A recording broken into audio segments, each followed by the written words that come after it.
uma chuva que cai fora de época, uma chuva que vem aparentemente tarde, uma chuva que, se não cair, compromete a colheita. A Bíblia compara o derramamento do Espírito Santo a essa chuva final que garante o amadurecimento do fruto.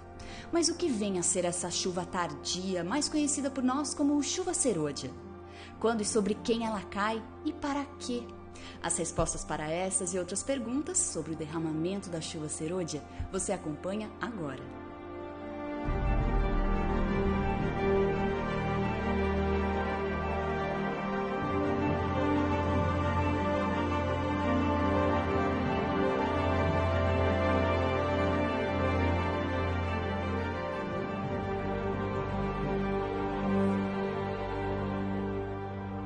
A falta de compreensão a respeito da natureza da pessoa e do trabalho do Espírito Santo provoca discussões, divergências e até dissensões que acabam rachando igrejas e comprometendo a fé de muitas pessoas. Contudo, o estudo desse assunto é fundamental para discernir e combater ideias que não condizem com a Bíblia. O pastor Sérgio Bezerra, doutor em teologia e diretor do Seminário de Teologia na Universidade Adventista Del Plata, na Argentina, é nosso convidado para apresentar este que será um dos atos finais do Espírito Santo. Doutor Bezerra, é uma honra tê-lo conosco. Doutor, por que a metáfora da chuva, e mais precisamente da chuva serôdia, é usada para representar o derramamento do Espírito Santo? É interessante como a Bíblia compara o Espírito Santo à água, esse elemento vital à nossa sobrevivência. Eu acho que a sua pergunta é uma pergunta muito importante. Por que não falamos sobre a chuva serôdia? Na Bíblia, há metáforas sendo usadas com frequência, porque na metáfora é possível englobar mais ideias e conceitos. Esse é um método muito rico de comunicar várias ideias ou verdades que é usado nas Escrituras. E nesse caso, é a chuva serôdia. Ela faz parte do padrão climático da Palestina. Assim, a época do plantio, especialmente nos tempos antigos, dependia da chuva para que a produção de alimento fosse possível. Dessa maneira, a produção de alimentos envolvia o plantio das sementes no outono, e assim, a germinação e o crescimento eram ativados pela chuva de outono, a chuva temporã. O amadurecimento das plantas e frutos ocorria a partir do final da primavera e era favorecido pelas chuvas da estação, a chuva serôdia. Assim, as Escrituras utilizam esse processo como um simbolismo do trabalho de Deus em favor da salvação da humanidade. Ele, Deus, está no processo de trazer novos cidadãos para o seu reino e que incorporem os valores celestiais na vida deles. E qual é o significado dessa metáfora? Bom, eu acho que essa é uma metáfora muito boa para representar bem a nossa necessidade do poder de Deus em nossa vida. Como acontece com os povos que dependem das chuvas para a agricultura, há alguns lugares no mundo onde as pessoas não querem esperar pelo clima para suprir as suas necessidades, então elas instalam sistemas de irrigação. Aliás, é isso que está sendo feito em Israel hoje, onde eles colocam todo esse sistema de irrigação que abrange todo o país. Porém, nos tempos antigos, eles realmente dependiam das chuvas. Então era uma catástrofe nacional quando acontecia uma seca. E como no tempo de Elias, o rei culpava o profeta. Por sua causa não temos chuva. Mas Elias só devolvia a acusação ao rei. Ele dizia: Não, não é por minha causa. Você e a sua casa distanciaram o povo do Senhor. E essa é a consequência porque Deuteronômio e a lei de Moisés expressam claramente que uma das bênçãos que Deus daria ao seu povo seria a chuva necessária ao sustento, para a produção de alimento. E eles eram muito dependentes disso. Assim, Quando o povo de Deus, os filhos de Israel, se separassem, se distanciassem de Deus e seguissem quaisquer outros deuses, uma das consequências seria a ausência da bênção das chuvas de que precisavam. E eu acho que esse é um símbolo muito bom do que acontece na vida espiritual. O Espírito Santo é um dom concedido por Deus a todo crente. E no momento em que entregamos nossa vida a Deus, Ele promete que o Espírito estaria conosco e inundaria nossa vida com sua presença, seus dons e suas bênçãos. E se como igreja e como indivíduos dependemos da fonte de bênçãos espirituais, não temos nada a temer quanto ao nosso crescimento, desenvolvimento ou quanto à missão da igreja. É quando não estamos em contato com Deus para receber o suprimento diário de poder espiritual que temos problemas. Segundo a Bíblia e o Espírito de Profecia, o que é essa chuva serôdia? Em poucas palavras, poderíamos dizer que a chuva serôdia representa o derramamento final do Espírito Santo na vida dos crentes que vão concluir o seu preparo para a segunda vinda de Cristo. É como um simbolismo, segundo o qual ela representa um amadurecimento final da experiência cristã que os tornará aptos para o céu. São as últimas chuvas que fazem o grão amadurecer. É aquela experiência espiritual da nossa vida que podemos dizer: finalmente estamos maduros para ir para casa, para ir para o céu. Em uma dimensão mais ampla, como igreja, ela habilita a igreja, por meio dos dons espirituais, a realizar e concluir a sua missão de pregar o Evangelho a todo o mundo.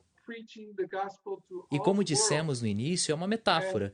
Assim, essa metáfora é apresentada em muitos lugares na Bíblia, como quando o apóstolo Paulo explicou o anúncio e a recepção do Evangelho na vida das pessoas, de forma simples, usando o plantio da semente, seu crescimento e maturidade até que ele dê fruto. Ele diz em 1 Coríntios 3, 6 a 8, eu plantei, Apolo regou, mas Deus é quem fazia crescer. De modo que nem o que planta, nem o que rega são alguma coisa, mas unicamente Deus, que efetua o crescimento. O que planta e o rega tem um só propósito, e cada um será recompensado de acordo com o seu próprio trabalho. É interessante porque podemos perceber que há uma cooperação entre Deus e os seres humanos. Deus espera que realizemos ações, e Ele faz o que não podemos fazer sozinhos. Mas eu não quero dar a impressão de que a maior parte do trabalho é feito por nós, e Deus apenas nos dá uma autorização e que Ele aprova o que fizemos. Na verdade, nós estamos nos unindo ao trabalho que Deus está fazendo com a sua igreja, a nível pessoal, mas temos que nos engajar nisso. Temos que buscar o Senhor. Temos que querer estar em comunhão com o Senhor diariamente. Essa é a ideia relacionada aqui. Em Deuteronômio, há um retrato da proclamação dos ensinamentos e das palavras de Deus e o derramamento da chuva sobre a relva. Está escrito: que meu ensinamento goteje como a chuva, e as minhas palavras destilem como brando orvalho, como chuva suave sobre a relva, como chuvas sobre a terra. O texto comunica a ideia que a natureza depende muito da chuva. Se não há chuva, não há vida. Estamos exatamente nessa situação. Eu sei que no Brasil também é assim, mas estamos passando por uma seca enorme e as pessoas estão começando a questionar. Eu moro aqui perto na zona agrícola da minha província e as pessoas estão perguntando: o que significaria isso? Como isso vai afetar a economia? Bem, essa é uma pergunta que deveríamos nos fazer em termos espirituais. O que vai acontecer se eu não receber a bênção de Deus, a chuva espiritual na minha vida? Bom, Deus promete que fará a parte dele. Se houver falha no processo, é provável que seja da nossa parte. Portanto, é importante estar aberto e disposto, e o Senhor fará a parte dele. Essa é a ideia principal que devemos compreender. Haverá uma maneira de reconhecer o derramamento dessa chuva, doutor? Quando ela ocorre e como saberemos se se trata do verdadeiro derramamento do Espírito Santo? Sim, eu acredito. Ellen White fala sobre isso no livro O Grande Conflito, quando ela diz: a grande obra do Evangelho não deverá encerrar-se com menor manifestação do poder de Deus do que a que assinalou o seu início. Por milhares de vozes em toda a extensão da terra será dada a advertência. E ela fala grandes coisas. Serão realizados prodígios, os doentes serão curados, e sinais e maravilhas seguirão aos crentes. Então, sim, isso é muito real e vai acontecer. Espero que para que sejamos capazes de ver. No entanto, ela também fala sobre o fato de que alguns estarão desfrutando, estarão realmente exultantes por experimentar o poder do Espírito de Deus, enquanto outras estarão indiferentes, completamente indiferentes a isso. Como é possível se o Espírito está sendo derramado? Porque essas pessoas se fecharam à influência do Espírito Santo e por isso não estão interessadas em coisas espirituais. Podemos ver isso agora. Aqui onde eu moro, eu vejo duas posturas em relação ao que está acontecendo. Algumas pessoas, diante de uma pandemia, começam a questionar e dizem: o que isso quer dizer? O que devo fazer da minha vida espiritual como uma consequência do que estamos vivendo agora? Isso significa que o fim está próximo? Eu quero estar pronto. E outras pessoas apenas dizem: por favor, parem de falar sobre essas coisas. Tudo o que eu quero é voltar à minha rotina. Quero a minha vida normal de antes. Por aí é possível ver duas posturas diferentes. E eu acho que uma pessoa está se abrindo à influência do Espírito. E a outra está se fechando porque não está interessada em coisas espirituais. Não é estranho ouvirmos afirmações de que o derramamento do Espírito Santo só ocorrerá se pedirmos. Isso é verdade? Porque há muitos movimentos de reavivamento que têm estimulado as pessoas a pedir por esse derramamento. Mas com o passar do tempo, o entusiasmo e a própria fé acabam secando. A impressão que a gente tem é que a ênfase está na projeção do nosso desejo de receber a chuva e daí, quando isso demora a acontecer, as frustrações acabam vindo, né? Porém, a Bíblia diz que a chuva serôdia ocorrerá. Então, como entender até onde vai a nossa parte e o que de fato podemos fazer para nos preparar para o recebimento da chuva serôdia e o que é da esfera do Espírito Santo? É possível prever quando ela cairá? Bem, eu acho que é como tudo mais que está relacionado à segunda vinda. É bom que Deus não nos tenha dado a data de sua segunda vinda, porque todos nós fazemos coisas de última hora. E esse é um problema que eu percebo. Algumas pessoas tentam fazer algum tipo de previsão sobre quando a porta da graça vai se fechar no céu. Que o que Deus espera de nós é a prontidão para o derramamento do Espírito agora. Embora esse seja um ato divino para dar um poder extra em alguns momentos antes do fim da provação, sabemos que Deus espera que estejamos prontos agora, e não especulando sobre o que podemos fazer para postergar as coisas ou que Deus vai compensar o que não fizemos de nossa parte. Podemos perceber isso em Ellen White, em especial quando ela dá uma série de recomendações que considero práticas e interessantes. Ela diz que precisamos orar fervorosamente pelo Espírito Santo. Devemos orar de maneira tão fervorosa pela descida do Espírito Santo como os discípulos oraram no dia de Pentecostes. Por que os discípulos oraram pelo Espírito Santo? Porque eles perceberam o quanto eram incapazes de fazer o trabalho de Deus. Eles não eram corajosos. Havia problemas entre eles. Por isso, oraram pelo Espírito Santo para que ele lhes guiasse e os unisse como um grupo. Assim, eles poderiam sair com um propósito em comum para realizar a obra que Deus, que Jesus havia deixado para eles fazer. Penso que essa é uma das coisas que precisamos como igreja. Precisamos de unidade. Precisamos desse amor. Precisamos desse comprometimento com as coisas espirituais. E isso nós podemos ter. E no momento em que oramos por isso e desejamos isso, é algo diário. Não é algo que vamos fazer em algum momento no futuro. Então precisamos orar por isso. De certa forma, isso também diz sobre a necessidade de humilhar o nosso coração e experimentar o reavivamento e a reforma da nossa vida espiritual. Por que isso é tão importante? Porque está relacionado com a nossa mentalidade. Se o nosso coração está dividido, como costumava se dizer nos tempos de Ellen White, Deus não pode fazer tudo o que Ele deseja em nossa vida. Nós temos que nos comprometer inteiramente com Ele. E não querer ter um pé no mundo e um pé na igreja e desfrutar coisas dessa vida e colocar as coisas espirituais de lado. Devemos nos comprometer abertamente, e isso significa estar abertos ao trabalho do Espírito, que quer produzir um reavivamento e uma reforma em nossa vida.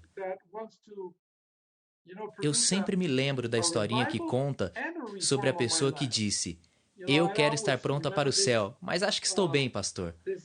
Essa pessoa disse ao pastor: "O que mais eu tenho que fazer? Você deve pedir pelo Espírito Santo, e ele vai abrir a sua mente e seu coração para que você veja como ele o vê." Uma semana depois, essa pessoa volta ao escritório e diz: "Sabe de uma coisa? Tenho visto tantas coisas ruins na minha vida. É inacreditável que eu seja essa pessoa ruim e egoísta." E o pastor diz: "Bem, nada mudou na sua vida. É apenas o Espírito abrindo a sua visão espiritual para que você veja o quanto precisa crescer." E isso, claro, não é algo que se tira da vida pela própria força. Essa é a obra do Espírito Santo. É isso que significa reavivamento e reforma em nossa vida. Ellen White diz que devemos amar uns aos outros. A verdadeira conversão é a mudança de uma afeição egoísta para uma santificada por Deus e uns pelos outros. Como resultado da presença do Espírito na minha vida, amo o meu semelhante, amo meu irmão e minha irmã, mesmo aqueles que eu sinto que não são tão simpáticos comigo. É algo que Deus faz por mim. Ela também diz que devemos consagrar nossa vida inteiramente ao Senhor e assim permitir que Ele faça sua vontade livremente, sem impor condições a respeito do que estamos ou não prontos a fazer por Ele. E, finalmente, devemos nos tornar obreiros ativos na causa de Cristo. Ellen White diz: "Quando as igrejas se tornarem igrejas vivas e atuantes, o Espírito Santo será concedido em resposta a seu sincero pedido. Então as janelas do céu se abrirão para as águas da chuva serôdia." Eu acho que o Espírito Santo estava com os discípulos porque eles realmente queriam isso. Eles esperaram por ele e não queriam deixar o lugar onde estavam reunidos sem o poder do Espírito. Isso é algo de que precisamos como igreja, ter o mesmo Espírito, estar tão dispostos a fazer o trabalho de Deus e esperar que o Senhor nos empodere para fazer isso. Assim, o derramamento do Espírito Santo virá. Encerrando o nosso assunto, Dr. Bezerra, o que Deus quer nos dizer hoje com esse assunto da chuva serôdia? Eu diria que a última mensagem de Deus para nós é que a chuva serôdia não é uma compensação para uma falta de interesse nas coisas espirituais no fim do tempo. Porque Deus, nosso Pai Celestial, nos deu o Espírito Santo no dia em que aceitamos a Jesus em nossa vida. E Ele tem estado conosco desde o início.